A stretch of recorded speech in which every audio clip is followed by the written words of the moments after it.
All right, thank you guys. So it's after lunch. I know people's energy is probably going down a little bit, but I'm not gonna let you chill and just veg out for this talk. So I wanna start out with a little bit of participation. How many of you have worked as an engineer at a small company? Let's say 1 to 20 people, raise your hands. How many of you have worked as an engineer at a medium company? Let's say 20 to 250. How many of you have worked as an engineer at a large company, 250 plus? All right, wow, that's quite a few. A little surprising. Back home, not so many in Alaska. How many of you have worked at a company that's doubled headcount in 1 year? All right, few less. How many of you have written bad code?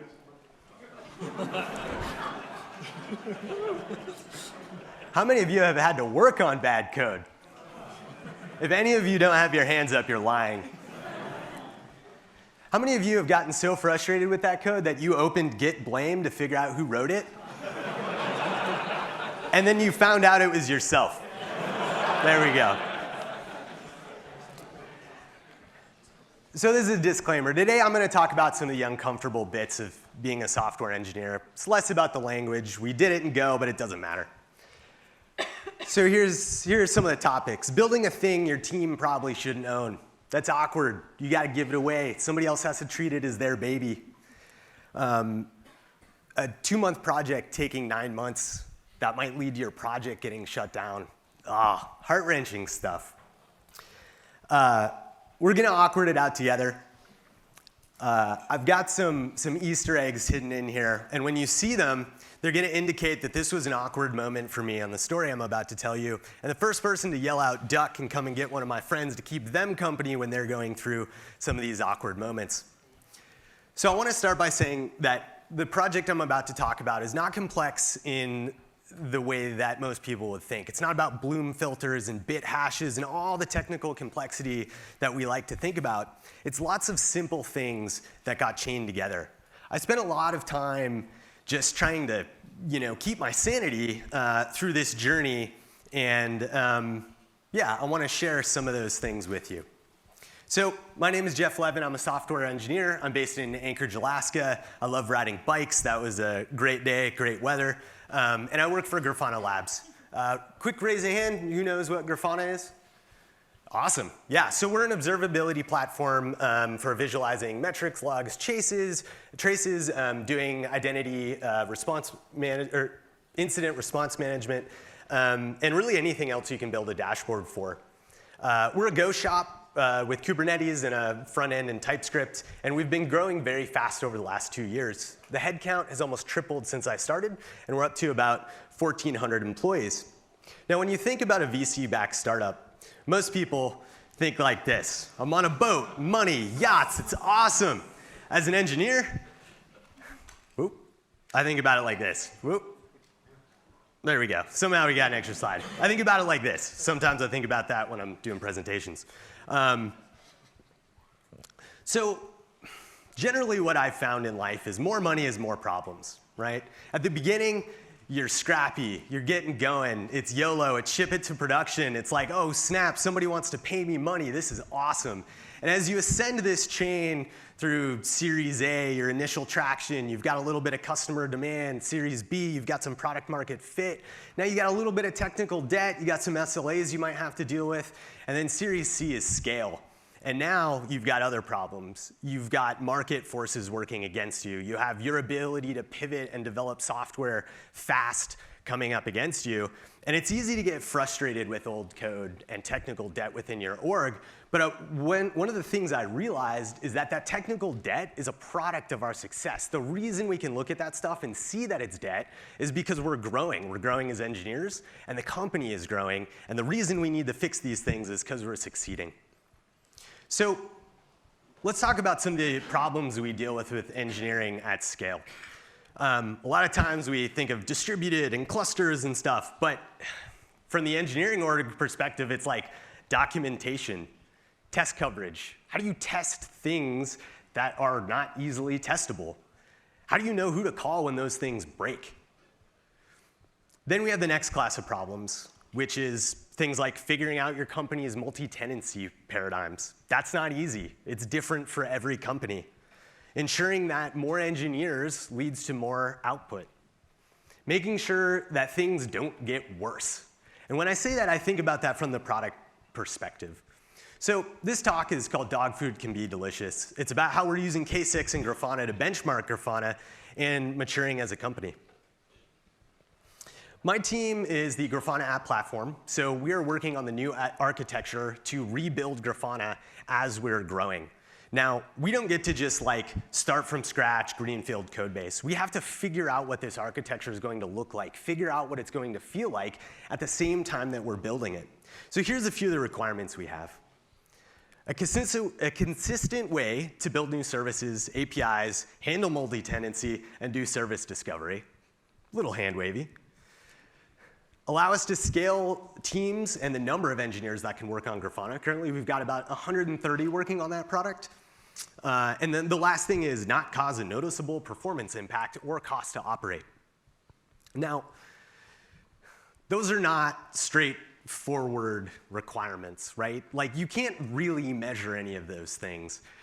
And on top of that, there are no prescribed solutions to make, hey, if you do this, your multi-tenancy is settled. You're going to know how to route. You're going to know how to distribute identities across all of your products. And so the way we started out with this was talking to our internal customers. We spent almost a quarter trying to build some stuff, talking to customers, trying to build more stuff, diagramming, building tons of stuff that got thrown away. And throughout this process, we had lots of implicit decisions that bubbled up to the surface. Lots of caveats. And we started to realize that the only way to make progress on this was going to be to iterate.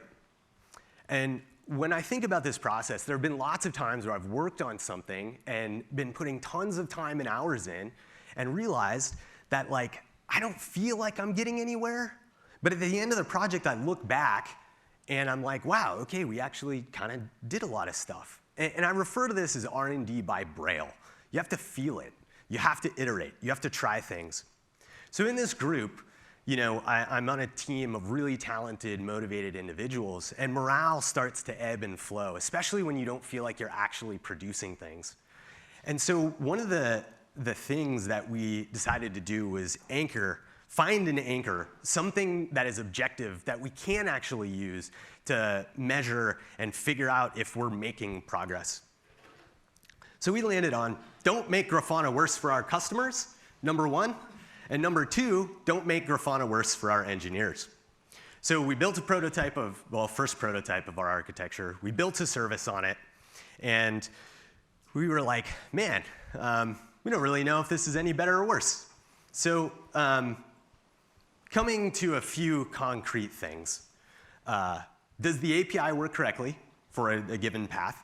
And does it perform similarly? Meaning, does a request that took 5 milliseconds now take 10 seconds? Obviously, that's not going to work. So we have a tool called K6. It allows us to write API performance tests in JavaScript. I know, this is GopherCon. But here's a fun fact, is that it's actually a custom JavaScript interpreter written in Go, which allows us to do all... You're not wrong. No, it's actually a really impressive piece of software. It allows us to write tests that can be scaled to simulate horizontally scaling users and hit your APIs and do lots of concurrent stuff. We can set some thresholds on that to figure out whether a thing is passed or failed. And so here's an example of what a test might look like. It's very simple. We have some options set at the top. Basically, I'm just defining that my threshold is 90%. If things start failing, that's the threshold for our checks to kick something off and let us know. And then in the bottom there, you can just see I'm making a simple request to localhost 3000, and then I'm checking that the response code is a 200. And so here's what some of this output might look like. You get kind of your P95s. In this case, I ran it for 30 seconds, and I think I had around 7,000 responses in.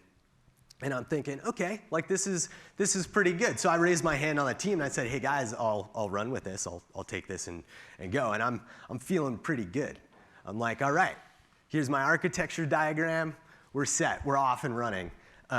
We got a CLI. We need to build Grafana, so we want to build it at a specific Git commit, provision it somewhere. In this case, it's my laptop, and then test it. Nice.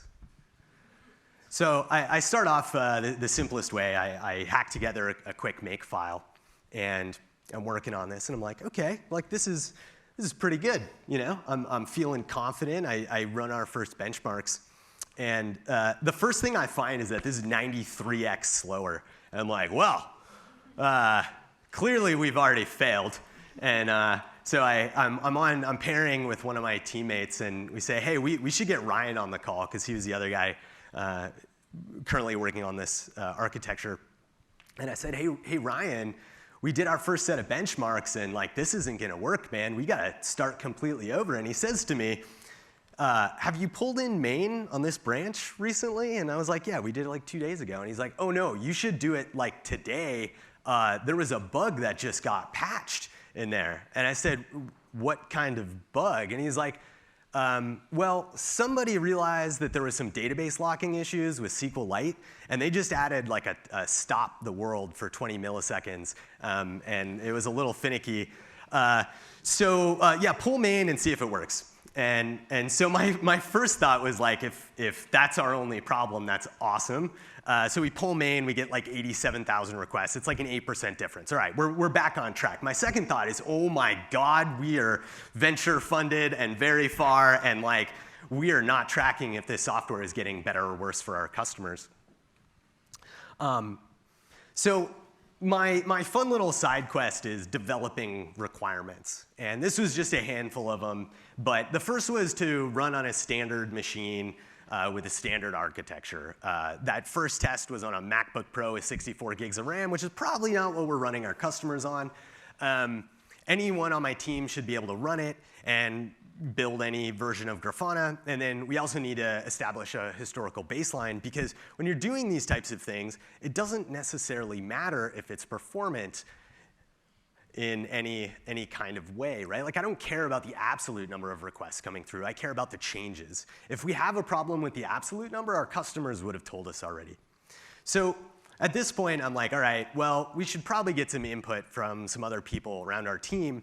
And on the other end of the YOLO spectrum, when you're building software, is the process spectrum. And so this was kind of my first experience working with a larger company where this process starts to become really important. So I work with my manager, we talk to some people around the company, and we get a product DNA together.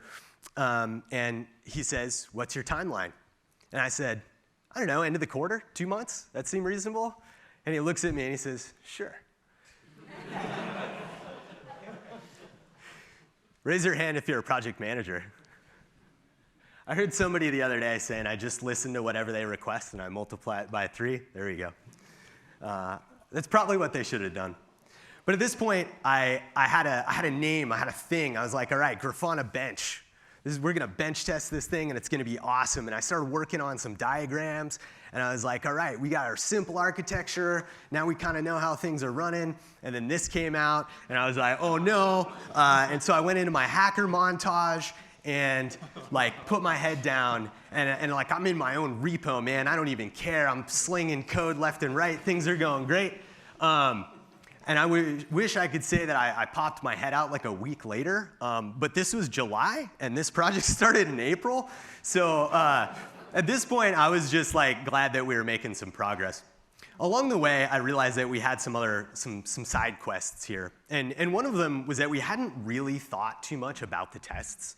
There was another group that had started developing some tests against Grafana already, and we just kind of took their word for it and started running them, and that's where we got our initial benchmarks from. But we hadn't actually looked at what the tests were doing.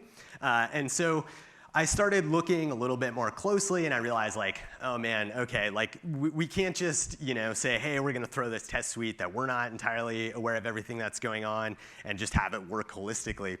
So I went on this side quest to understand a bit more about how K6 works, and also come up with our own requirements for like what should the tests give us, and how do we need to be able to do things. So the first is that we need to run all or a subset of tests. As this test suite grows, the order is going to matter. We don't want the tests to run in the same order every time and have the same results. We want to change that up. And at some point, we may only want to run a small portion because the suite can get slow. The next thing we want to do is we want to associate a run, so an instantiation of a test, with all of the individual test files that we're going to execute. And then the last thing is we want to make sure that as we're doing these tests, Grafana can run on a multitude of devices. So we want to be able to associate the metadata of like what the machine was. And the last thing is we want to clean up this data properly. So I go and I learn a whole bunch about K6. I've got a pretty good idea of what's going on. And I realized that this concept of like organizing a test suite and running a whole bunch of files isn't something that I'm finding in the docs. And so I reach out to the product manager for K6, and I said, hey, any chance we can get together? I'm working on testing Grafana. Now, this was really cool because we acquired K6 several years ago, and this was an opportunity for like Grafana, the product, to be a customer of this product. So I believe we might have been K6's largest customer when I started this conversation. And so he started describing this idea of scenarios, and I was like, yeah, this isn't quite right. It's not quite what we need.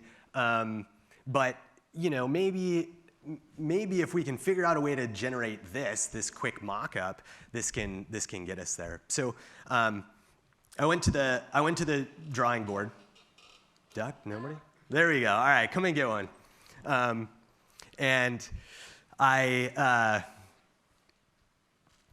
so it's August. I go to the drawing board, and I'm coming up with what might work for a test suite for us. I'm kind of hacking stuff together. And ultimately, like this little test suite project works, and it works for our team. But I started, thinking more, right? Like, all right, we can build a version of Grafana from a commit. We can provision that build to a VM. We've figured out how to write tests against Grafana. We can execute tests against it and record the results, and a team member can check it out and run it. So these are all great. But I keep coming back to this question, which was like, why haven't we had this previously? Now, again, I've been working on this solo, so it's lots of little simple things. The code is not complex. But when I started to really think about it, I was like, the reason this hasn't been done is because it's kind of hard. But like, I can't show somebody this repo and see this. And this was one of those moments where I realized, like, man, like, I have a lot of trust on my team that they've been willing to let me go this far over budget, right? They've let me continue to work on this. But unfortunately, after a conversation with my manager, it was kind of time to let this go. But I was like, this isn't right. Like, we've already put this much work into it. We've got 6-7 months. Like, we're on the cusp. We're almost at a place where, like, somebody can just write a test. They don't need to figure out all this stuff. And I was just like, if we can get a little bit further, maybe we can turn this into a platform that the rest of the team can use, the rest of the Grafana engineers. All right. And so I have a conversation. I kind of loosely pitch this idea to my manager, and he's like, yeah, I agree, this would be really cool, but our team can't own this thing. And so he says, let's talk to a couple other teams and see if anybody else can take it on. And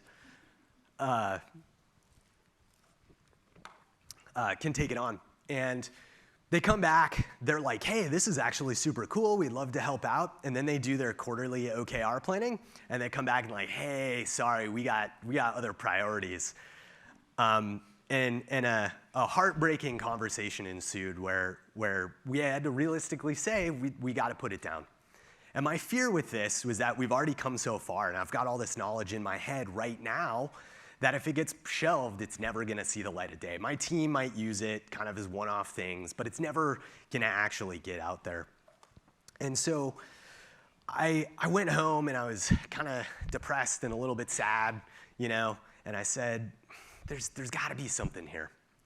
And as I thought about it, I realized, like, Bench is a platform. If we can just set it up so that an engineer can just write a K6 test, and we can give them some guidance on how to do that and shove it in a repo that they can automatically get their benchmarks, then we can probably get adoption across the org.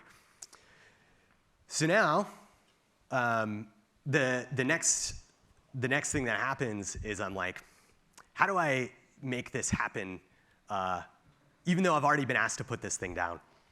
And Grafana does hackathons 3 times a year. We're allowed to work on anything we want. They can be pet projects, they can be new products, they can be enhancements. Somebody decided to figure out how to run Doom in Grafana one year. That was awesome. Highly recommend that blog post. So I said, working on this after hours is maybe not the right option, but there's a hackathon coming in 3 weeks. And what if I can find like the 3 absolute best people that I know to help me with this project? So I reached out to them like a month before the hackathon. And I was like, guys, be on my team. You have no choice. And they agreed. Enter our next hacker montage. So I get I get two of these people from the company, and Stephanie unfortunately ends up going after, I think she got half a day. She ends up getting sucked into a week-long incident and doesn't have much time to help. And my other teammate unfortunately had some personal stuff and had to kind of step away. But they got me far enough to be dangerous. They gave me the keys to the deployment tools repo, and I started messing around.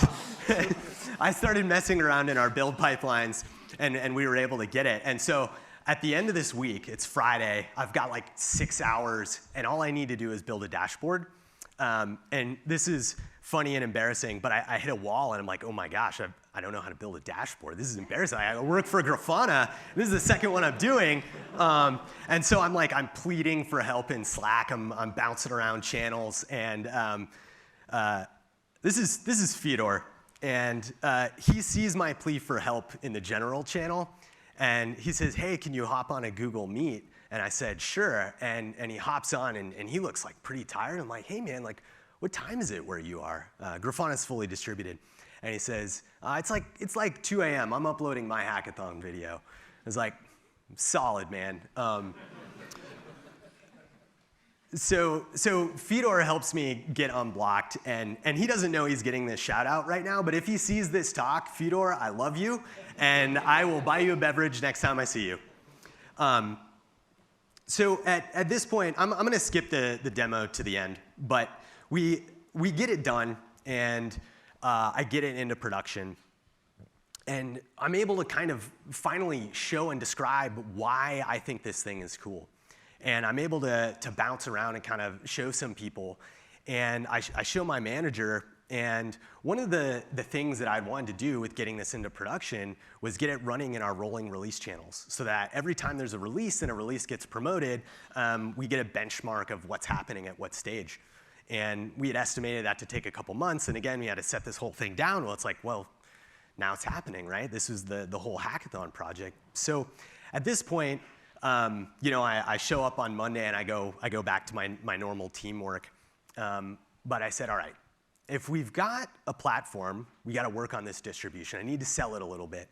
So I put together a quick and dirty PowerPoint, and I just kept it really bare bones. It was 6 slides. I said what it was, how it works, why it's important, what the current status is. And the last thing that I had on there was a list of the stakeholders who saw value. So by this time, I'd convinced everybody who was on my hackathon team to back it and that they would help contribute a little bit. And they were bought in. And I started reaching out to people within the company. And I went to my previous manager, who is now the director of our hosted Grafana product, and I started walking him through this. And we get to the end, and he says, hey, I'm going to add myself to the slides. And I said, oh, that's awesome, or to the stakeholder list. And I said, oh, that's awesome. What? Why? And he says, well, I own the DevOps goal. And I said, well, that's convenient. And I said, so what are the next steps? And he says, set up a meeting with Bruno. We're going to figure out how to make this transition happen. I think that hosted Grafana should own this project. And I said, that's amazing. So I don't know who got that one. Right, so you get it first. Yeah. There we go, all right. So this moment was awkward for me. I'm gonna call this one out because it was the first time I'd had to sell kind of a technical idea in this fashion, cross-org, cross-team. It was the first time I felt that I had a project that was worthwhile moving forward on, but like I was met with some organizational resistance. So I met with Bruno. He says, this is great. We're going to take it on in Q4. Let's just get a list together of what we need to happen. And so we put an epic together on what do we need to do to go to market. I got some of those people in the peripherals to help me to make it a bit more production ready and continue forward with the project. And here's where we ended up. So Bench is now running in production. I found a team to adopt it, which I'm super excited about, not because I wanted to see this thing go, but because I really thought that it was going to drive value in the company and help the reliability and the quality of Grafana going forward. I was able to take the demo video for the hackathon, and I sent that to the K6 team, and they looked at this and they said, oh, this is what you mean by test suites. And I was like, wow, okay, so all I need to do is spend a week working on it, build a prototype, and there you go. You know, it's easy. But it was really, really cool to see those light bulbs go off because at this point, I could feel that I was having an impact on the company and on the product. So the last thing is that we've got this platform where all developers can contribute. And now this tool Bench sits in front of our release gates. And every time that a release goes out, we run a single iteration of the test, make sure that it passes, and then we load test as well on our slower release channels to see how things are going. So one of the reasons this talk was hard for me to put together was because this is a bit of my personal journey. It's a bit of the journey of Grafana growing. It's, something I finished at 12:30 in the morning before I went on vacation and shipped some code to prod. So it's really just taken me a little bit of time to kind of incorporate this and figure out how I thought about it. And when I was trying to think about how I wanted to wrap up this talk, I came up with 3 reflections.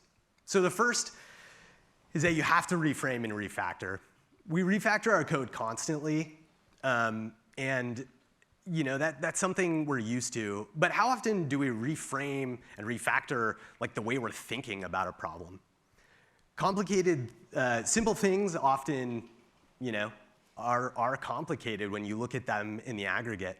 And so you need to get a draft, figure out what your hidden decisions are, find the nuance, reframe the problem, because often the way out is through, and you just got to get something down. The next thing is this concept of organizational friction. I'd experienced it before, but I didn't have a name for it. And somebody sent me this talk by Dan Na called Pushing Through Friction. Highly recommend checking this out. It's probably the most important talk I've listened to in the last 18 months of my career. But organizational friction comes in all shapes and sizes. It's often not malicious. Sometimes it can be, but it's a result of growth. And so if every time we see something in an organization we get frustrated, that's not going to lead to good outcomes. Which brings me to the last point, which is attitude. So plenty of things can go wrong. Projects can be over budget. Projects can get canceled. You need to be positive, but you can't fake it because that's blowing smoke, and people are going to know. Running around being positive isn't going to fix a database outage at 2 o'clock in the morning. But making things better, helping shape the direction of a product based on your experiences, and saving other people time, that's impact worth being positive over. If you can sell others on how they can share in your success and impact, they can be positive too. And even if you have to bend the rules a little to execute, that's how you can get things done at scale. Thank you.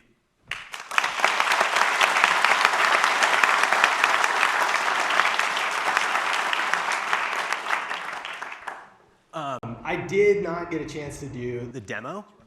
Do we have a couple minutes? All right, cool.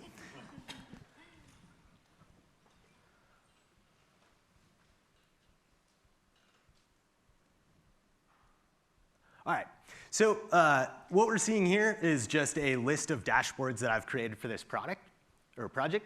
So if we go to Suite Runs, what we can see are all of the runs that have happened in our rolling release pipelines. So what you'll see at the top, you have load and smoke. Smoke is where we take a test, we run one iteration of it, and we just ensure that 100% of the checks pass.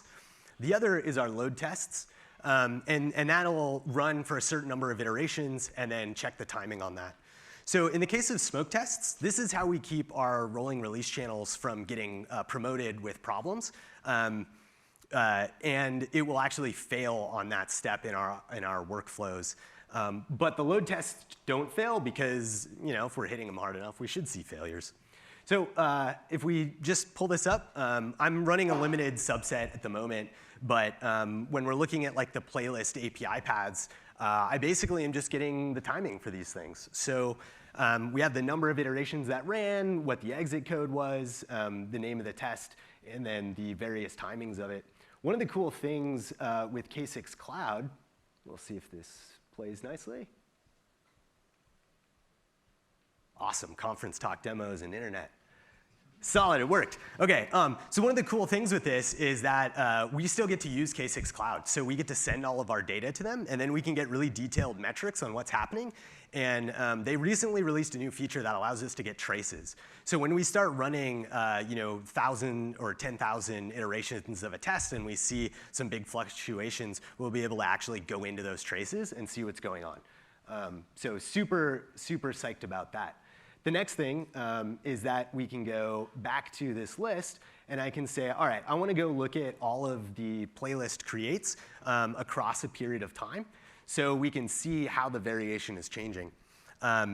We recently released the sort of smoke and load differentiation, which is why you're seeing the variations. All the ones at the end there are the load tests. But this is what we're going to use to eventually build our baselines that we're going to measure against. So it seems really simple, but when you're looking at this, the next thing that this empowers is for us to be able to set up alerts to call people based on who owns those API paths. So anyways, that's the demo. That was the thing. That was the last 9 months. Thanks for going on that journey.